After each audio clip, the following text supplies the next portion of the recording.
This is MFG Out Loud. Courageous conversations about sales and marketing for today's manufacturers. With your hosts, Ray Zigato and Allison Deford.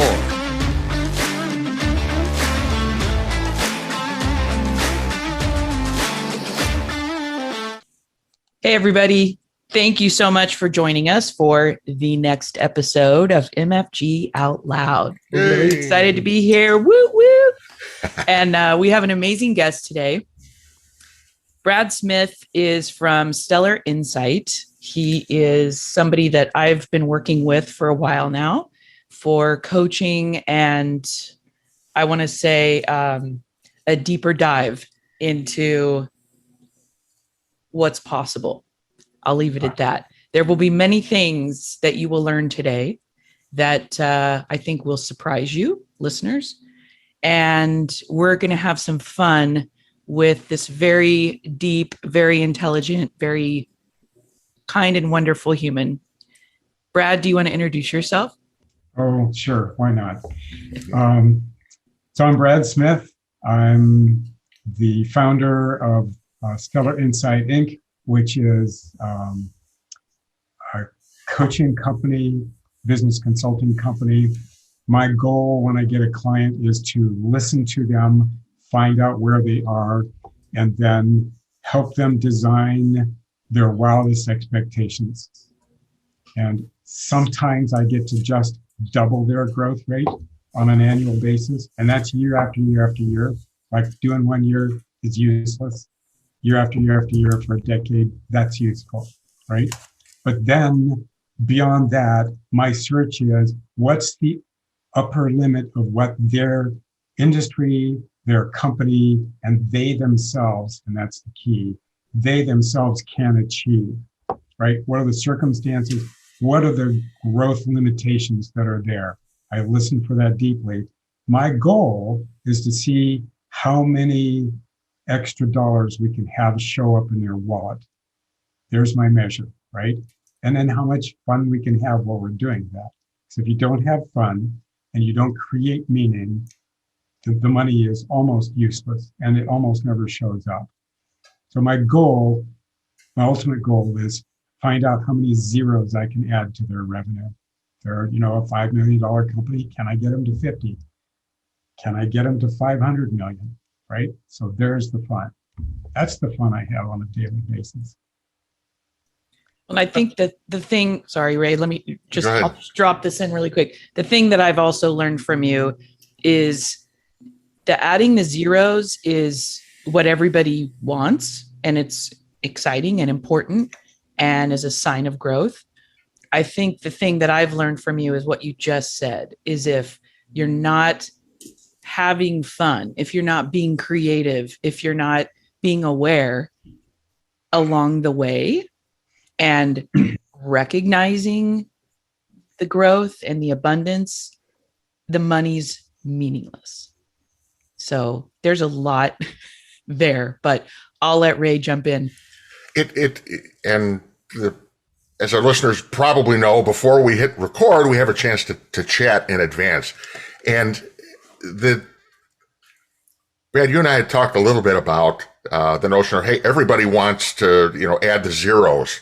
And based on what you just said here, it occurs to me, hey, we're business people, so the adding the zeros is kind of what we're brought up on. We know that's how you keep score.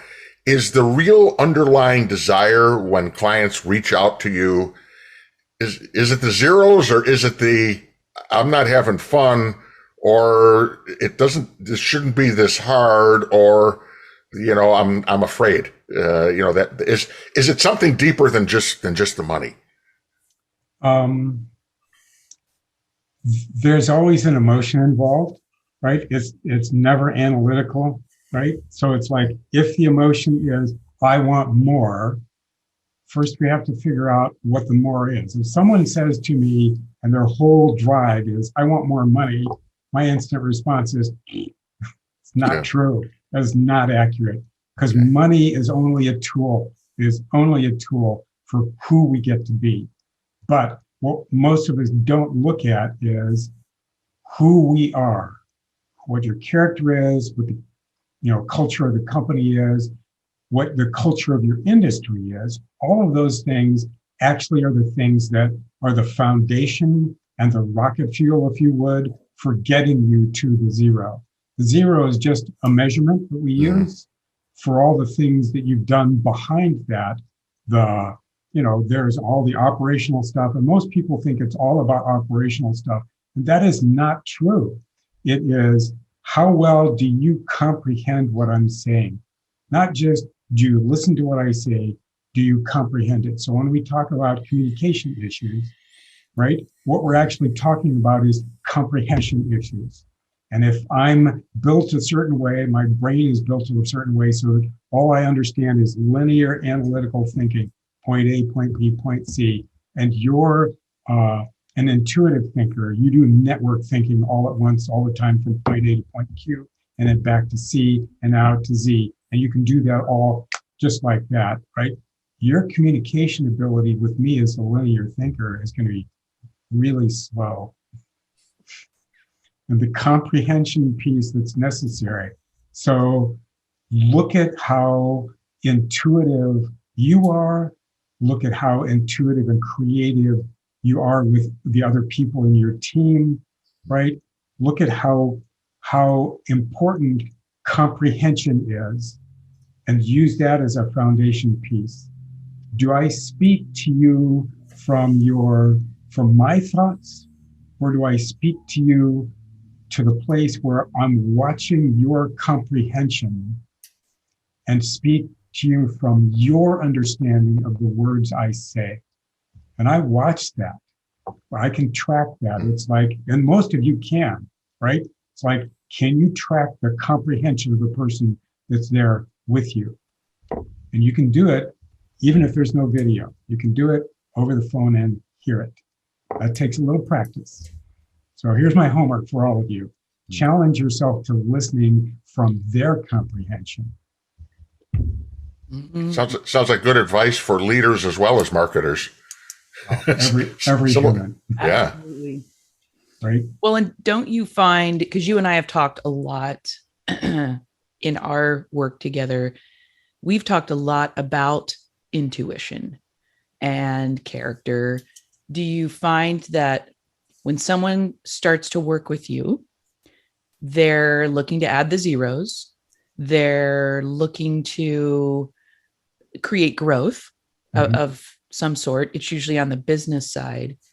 And do you find that that it usually circles back and they end up learning a whole lot about the thing you just talked about awareness, paying attention, empathy? I feel like that's always something. It's like this beautiful bonus that they weren't expecting that they end up getting. It's like, you can't add a zero without expanding your person. Right. If you're unwilling to grow, you've right there limited. So here's the other challenge to everybody that's listening to this, watching this. Think about what you want to achieve, and then look at all the frustrations you have and list them down on a piece of paper and take ownership of 100% of them. If you use blame, you're shifting responsibility. If you use criticism, you're shifting responsibility. First, you have to own your responsibility in what you're going to create. And once you've done that, then you, if you would, spread that virus of responsibility out to the rest of your team. If everyone showed up as 100% responsibility for all the stuff inside their skin, then everything outside their skin would flow more easily. So look at the frustrations, the restrictions, the gaps you have. Use that as your homework, because you're the creator. You're the one that designed and built that. Maybe it was unconscious, but you're the one that designed and built that. But yet, how many, and I know Ray's going to chime in here, which will be delicious. How many leaders have we all met, or managers, or fill in the blank, someone who's at this level and has people below them who don't take 100% responsibility, who don't even take 50% responsibility. It feels like it's rampant. And I'm not thinking of anybody in particular or pointing any fingers, but I think we've all, and some of us have been guilty as well. So Ray, all of us. Yeah. Okay. Like, I think that's a huge, huge thing to think about, is just that one simple thing of taking 100% responsibility, just me, and then start from there. So I'm going to jump in here, and then Ray can say, it's like, okay, what would happen if Earth were designed for us to learn? 100% of our time here on Earth is 100% learning time. And what if that design meant that we showed up? I put it this way. When we're born, we make 3 decisions. The first one is, I'm 22 inches long, right? I'm not capable. Okay, that's the first one. I'm not capable. The second one is, oh, okay, if I'm not capable, I can't be responsible, right? And the third one is, over time, in the first year or so, we make the decision, I'm not valuable. If I'm not capable, if I'm not responsible, if I'm not valuable, everything happens to me because I'm this one, right? Well, the problem with that is we keep that same framework our whole lives until we go back in and we say, okay, in this little area here, I'm going to be responsible. And then I'm in charge, and then I can learn capability. And from there, then in that little bitty area, I can be valuable. If you spread that out, and what you want to actually create in your life is full value internally for yourself. And if you've got money issues, it is nothing but self-worth issues, period. Right? So if you want to grow your company, look at where you're not being responsible and just accept the fact that it's a design factor, and your job, if you choose to take it, right? You don't have to say yes to this higher opportunity, but take responsibility for everything you want fixed. Learn capability to the full extent you're capable of. Ask everybody around you to step in and be responsible and be capable, and learn that you're all as valuable as you choose to be. Choose. I got nothing. That's the deep end of the pool, folks. All right. It doesn't get any deeper than that. You look at your life, look at your business, look at the gaps. I love it. Philosophically, I agree 100%. Having, like all of us, been on the planet a little while, seen some stuff, experienced some things. This quest for more, for next, and perhaps COVID kind of helped some people, gave some people some time to sit back and think about where they're at. And I've heard this before, this refrain that I've spent my life, climbing the ladder only to realize that when I reached the top, I was on the wrong wall. Is there an element of the what's next? If these are the things that you truly value, want, and that that are growth for you, what happens when to achieve that, part of that taking responsibility is a significant change? I look at it this way. The whole purpose of gravity is to help each one of us get as much muscle tone as we choose. Okay? The whole purpose of change is to help us learn internal flexibility, right? If you don't find that you're mentally very flexible, the hard part is, and this is really weird, I've had clients who were mentally not and emotionally not very flexible. I challenge them to go take 6 months of weekly, at least, yoga. Go to a yoga class, get physically flexible, and the mental process of becoming physically flexible will make you mentally more open to change. Interesting. That's a weird thing, but it's something I started, right? I had a dream in 2000, and in the middle of the dream, this guy's talking to me, and he goes along, and then all of a sudden he stops, he sticks his finger in my chest, and he says, "You need to exercise." And he goes back to what he was talking about. And I woke up from that dream. I remembered that part, didn't remember the rest, remembered that part. I'm going, what does he actually mean? I thought it meant running, right? But the first thing that showed up for me to be able to engage with that was a woman who was willing to, for 2 sessions, trade me coaching for her business for yoga instruction. So I went through 2 yoga instruction, for me, right? Found out it was kind of fun, and then started that as a regular habit. So that's where I got into. That was the first part of the exercise. And eventually I got to the place where I was running. But I realized I had some deep resistance to running. And so I had to get more flexible in my attitude about running. And I allowed the yoga to move me into it, open my opportunities up and say, okay, I'm going to grow my ambition and commitment to doing running. And if I grow my ambition and commitment to doing running day by day, week by week, eventually I'll get to the place where that's something I want to do. Not just I'm resistant to it or doing it reluctantly, but I'm doing it because I really want to. So out of that, I learned, from that one dream, I learned internal flexibility, external flexibility, and also running. Interesting. Not to oversimplify it, but if I'm hearing you correctly, part of it is, establish that awareness that there's a gap between where you are and where you would like to be.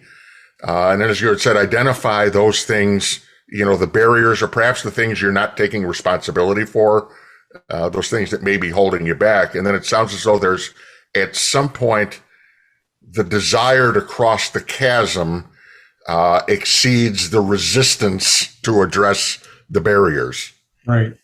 Yeah. And that's the decision, right? My fear of jumping that 4-foot gap, right? Yeah. It's less than my understanding that I can actually do it. Yeah. Interesting stuff. So, but it's not all internal. All the restrictions aren't internal to you, right? Some of them, most of them that are easy to identify are, is there enough money to do what I need to do in the company, right? Is the marketing process bringing me enough leads, right? Are there enough customers showing up and saying yes? Are we understanding the customer deeply enough so that we understand their emotional and mental process to say yes, right? So you've got all those. Do I have the right people? How hard is it for me to attract and acquire, build a pipeline, if you would, of talent, right? Talent pipeline and training, that's a whole process. But I say it this way, if you're aware here, right? If you're aware of yourself and you read this, then you can look out there and say, oh, I recognize that over there because it's similar to this, right? So if you learn how to read here, you learn how to read there. I can look at someone and read their character and go, I see this, I see this, I see this, I see these issues, right? But if you're kind and generous enough, you don't speak those until they can hear the answer. That's how I coach. I'm not cruel. I'm just hard. Hard and effective, right? Yeah. Brad is like a gentle, amazing brick to the head, isn't he? The velvet hammer. Yeah. Yep. Oh, well, there's so many questions. So maybe you could talk a little bit about, I can't even decide. Let me form the question for you. Okay, please. Let's say you come to me and you're ambitious and curious. My 2 requirements, right? If you're ambitious, you've got drive. If you're curious, you're open to possibility, right? If you're ambitious and curious, you come to me and you say, I want to regrow my business. I don't care what we have to do, but we're going to regrow my business to the point where it's adding a 0. I want 10 times as much personal income as I have right now from my company, right? Or I'm CEO or whatever. But you come with that level of ambition. And I will sit back and I will say, okay, what's your current situation? where are you now? How many employees have you got? What's your revenue last year? What was your growth last year? What are the restrictions you've identified already? What keeps you from being another zero next year, right? And we'll go through all of those, and then we'll lay out all the different steps. So I go from big picture, what's your business model, right? Does it work, right? Because there's been a few of those like, oh my God, you can't do that. You won't get where you're at, right? But that's my experience and my background, right? So we look at business model, we look at people, we look at finances, we look at market, we look at production, we look at capacity, right? And then we realize you can grow from the 20% per year growth you've been doing to this year, hit 40%. And these are the steps you have to go through. And this is where we have to break it down in the sales process and the marketing process. So I will go from visionary to exact pieces and steps you have to do. And I will walk people through what it takes to do that. We use that as a projection screen for who you are and how you've interfered.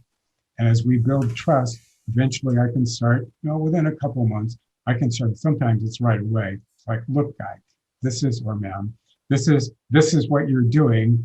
Do you think that's going to get you what you want? No. Okay. Are you willing to change that? Okay. What would you change that to? Right. And so what I do is I run my clients out to the end of their ability to understand, create, and design and build. And then I'll add whatever I need to in order to make sure it works. And do you see a lot of resistance when it gets to that point? Or is it most of the time people are flexible, or just they choose to be flexible and give that a try? What happens when someone works with me is they become more intuitive, and you've experienced that as they grow forward in time, which is profound to watch. I will teach them where to listen in their mind and how to listen in their mind in order to become more intuitive so that things show up, right? I teach them how to use that time between waking and feet on the floor to design future things into their business, right? So that's the intuition piece. The character piece we also work on, but we're using the projection screen of the business and the tactical stuff in order to grow that. So no, people aren't normally resistant. If they're normally resistant, they don't even get a yes from me, because I'll know that in the first half hour of the conversation. So there's a bit of a, again, not to make light of it, there's a bit of a boot camp element in that initial start, because what you're really talking about is you're fundamentally changing the behavior of the leader. You've got their buy-in, they're ambitious and they're curious, and they want to do it, and you're creating the path and illustrating that it's possible.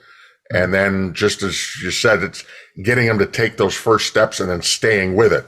The starting with yoga for 2 sessions and getting used to, hey, this is going to be a little uncomfortable, for a while, or maybe you're getting them used to being uncomfortable to help facilitate that growth. I call myself the hired pain in the neck because I am relentless, but I'm relentless for them, not at them. Yeah. Right. I want them to be, I've had to skip, not very often anymore, because I stopped taking clients that weren't ambitious, but I'm for them having more than they think they can achieve. Well, why not? They get to be different. The company gets to be different.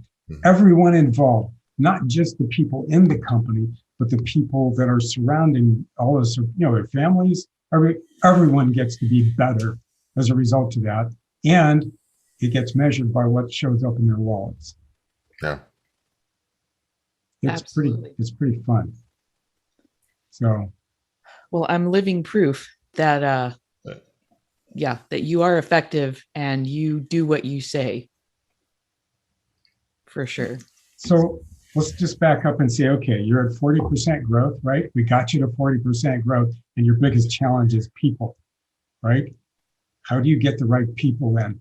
Well, you start advertising not just for the jobs, but all the successes you've had in the last year, right? There's as much marketing that's necessary for a talent pipeline as there is customer pipeline. Yep, no question. And I want people to understand. And I ran into that about 6 years ago. It's like, oh, there's a talent pipeline that's necessary. Yeah, we were growing a client. I was helping a client grow so fast. He had to have people at such a high pace. He needed a talent pipeline. And it's not like people were, rotating through the company. They were sticking. Yep. So it was come in, there's fly paper here. We're going to keep you. You're going to love it.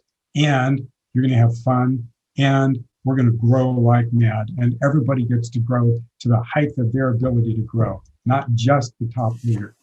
Everybody gets to grow. Well, don't you think that's missing in a lot of companies today, or maybe they're not getting that people complain. I understand there is a skills gap, so it's not something that people are making up. I'm not dispelling that, but I think they're missing the point that they haven't created a culture or developed a brand, if you will, that is, like you said, this flypaper, right? That's just drawing people in. So they're busy seeking instead of becoming sought after, just like marketing your products. Market both directions, right? Well, I always say it happens from the inside out. Yep. Well, yeah, I do. Inside out, right? Everything in your life is inside out, right? Yeah. But the creation of the pipeline of both for talent and for customers, you have to balance them, right? It's not just money, it's creativity. What do you want? How fast do you think you can handle the transformation, right? And every time you get stuck, go here first and then go there.